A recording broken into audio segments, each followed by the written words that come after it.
How about it, y'all? This is Daniel Nicholson with Nicholson Farms, and welcome back to another video. It is a very hot day here in South Carolina, but we're going to try to get some work done. I'm going to show you how to take cuttings of tomatoes and basically get a free tomato plant. So I hope y'all enjoy the video and stick with us. So I tried to make this video last week, but we ran into a little technical difficulty with our cuttings here.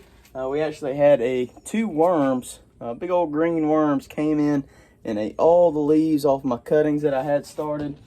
Hit 2 different cups of them, but a lot of them survived, and I cut a couple more, put in there, and this one right here didn't get touched. They look good. But we're gonna walk out here in the garden for a second. I'm gonna show you what I'm cutting off of the tomato plant. It's really called a sucker. I'm gonna see if I can find one, demonstrate what I do to get these plants started, get them rooting, and I'll show you the roots that have developed on those for the past 2 weeks. And later on, hopefully, we might have a storm roll up, but hopefully later on I'm gonna show you putting them in the garden and how I like to do that. So let's walk out here to the garden and see if we can find a sucker to demonstrate. While we're out here, I figured I'd show you this. Several videos ago, I showed how I was tying up my tomato plants to bean poles, and we're gonna see how that works this year. As you can tell, they've kind of fell over, but we did have a big windstorm and kind of blew them over. So I don't think I suggest this method with better boys or any kind of slicing tomato, put it that way. I think on things like Romas and other tomatoes that don't get quite as big fruit, this method would work well. Several of them still standing, especially down there where they had protection from this other row. But down here, they didn't really have too much protection coming off this field where our goats are. And so they kind of got blown around, and several of the bean poles actually snapped. So we will be putting our slicing tomatoes back in baskets next year. We're just gonna have to buckle down and buy the materials to build those. But let's see if we can find that sucker. So right here is what I am talking about as a sucker. Let's see, get this leaf out the way. But let's see if I can do this with one hand as well, holding this plant up. But let's lay it down. So your main stem of your plant's coming up, and then this would be the actual leaf of the tomato plant. This whole thing right here is considered a leaf. And this is gonna be your sucker. This stem that's coming off is trying to start a whole new tomato plant.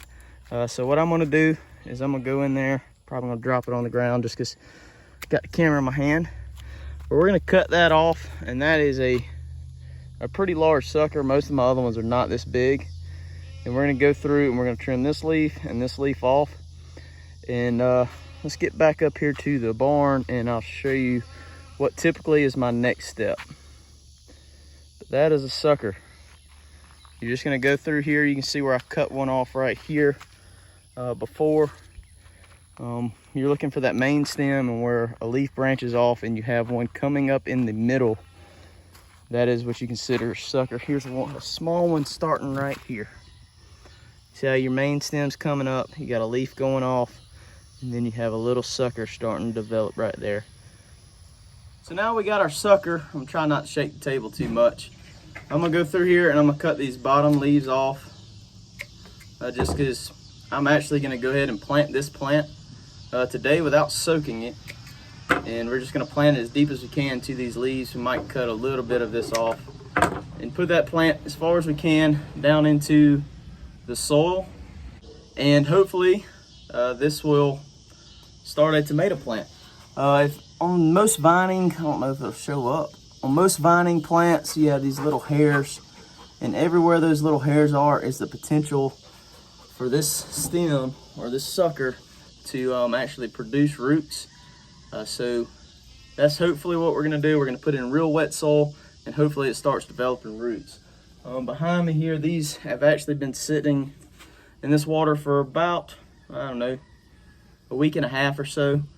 And you can see, just be gentle with them so I don't tear off the roots, how they have developed roots already. And basically those little nodules or hairs on that leaf has sprouted, making it grow roots. And we're just gonna put that in the ground and hopefully it takes off and we have a free tomato plant. I'm kind of a little late this year. I typically would have wanted to do this about 3 weeks ago, 3 or 4 weeks ago. But I was a little late cutting them, and also the worms set us back some. So they're ready to go now. I've got to take the tractor up to the house. It's got the plow on it. I was gonna hook up the rotary tiller, but I think we're just gonna do this with the disc harrow and head up to the house and actually put these things in the ground. I've got several steps I want to take before that.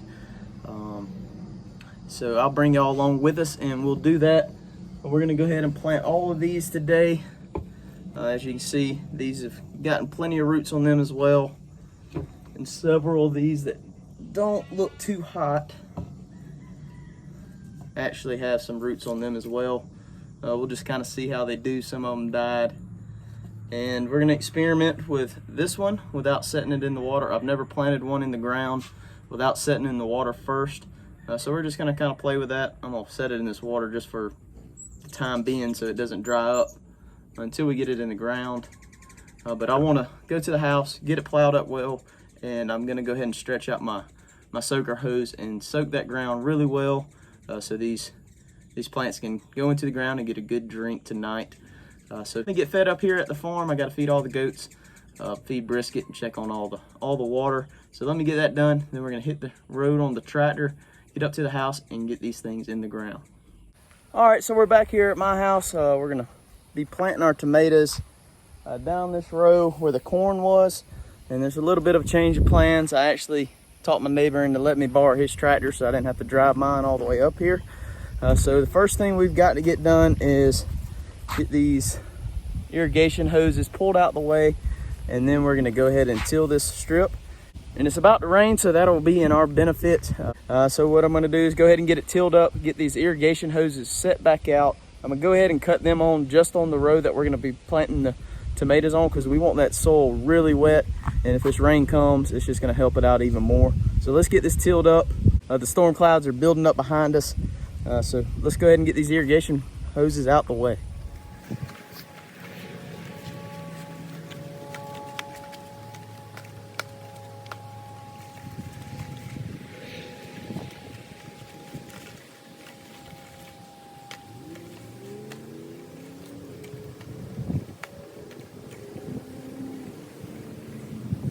So now that we got the irrigation hoses out the way, I'm gonna set y'all guys down right here at the end of the garden. If y'all can, be my eyes, make sure I don't hit that hose behind me. So let's get you set up and let's get tilling. That storm it's looking like it's rushing in pretty quick.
So now that we got it tilled up and our irrigation's back out, I don't know if this storm's gonna produce any rain or not. So I'm gonna go ahead and cut on the irrigation system.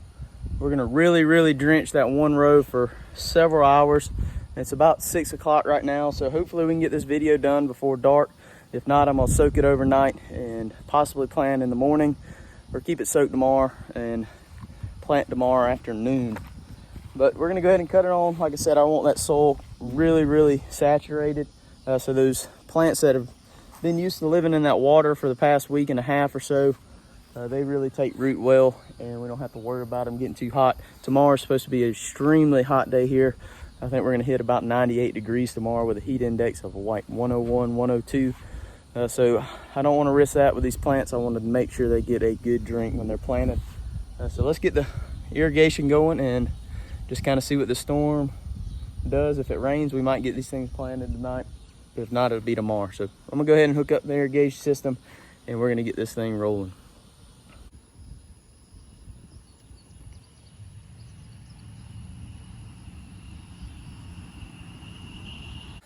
So I've got the irrigation set for 2 hours. It's about 6:15 right now. So hopefully by 8:15, this soil will be wet enough, especially if this storm puts down some water. Get that soil real soaked and we can plant tonight. If not, we'll definitely do it tomorrow. So I'm gonna catch back up with y'all here in just a second when we're actually planting it. Could be today, could be tomorrow. All right, so it's the next afternoon. We did get that rain. We were very blessed to get it. We kind of needed it, but it was too late to film whenever it got done raining. So we saved this chore till today. And as you can see, I've already got the ground pretty soaked already. So we're gonna go ahead and grab these tomato plants, and I'm gonna show you how I plant them. We're gonna get them in the ground and kind of talk about some of the issues that you can see with cuttings and so forth.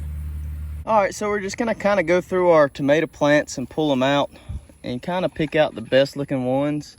We're gonna be able to plant 22 tomato plants in this row at 2 foot apart. And so we're just gonna kind of go through and look at the ones that's got really good, strong roots. That one's not bad. I might save it and just see if we can find something a little bit better. Let's see if we can find one.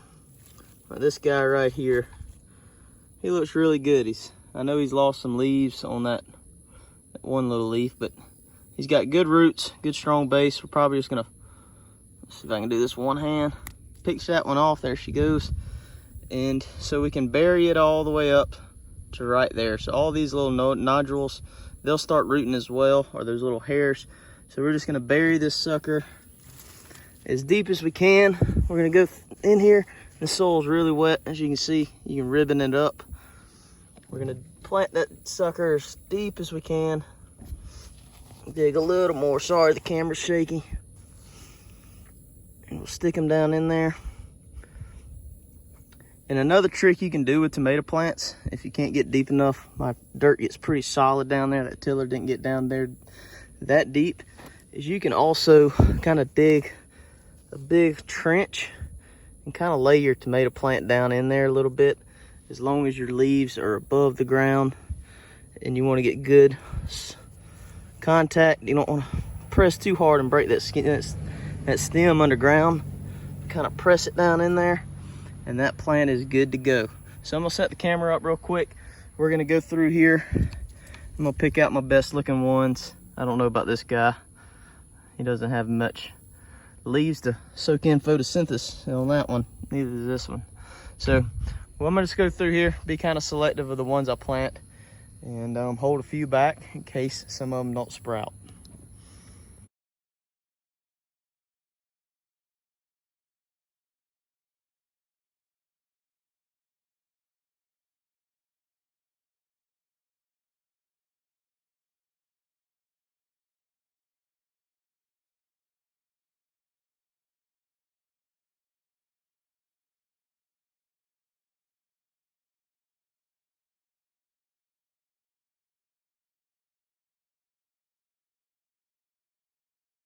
So we got them all planted in the ground. It was actually less than I thought it was. I think I threw more away than I thought whenever the worms hit them.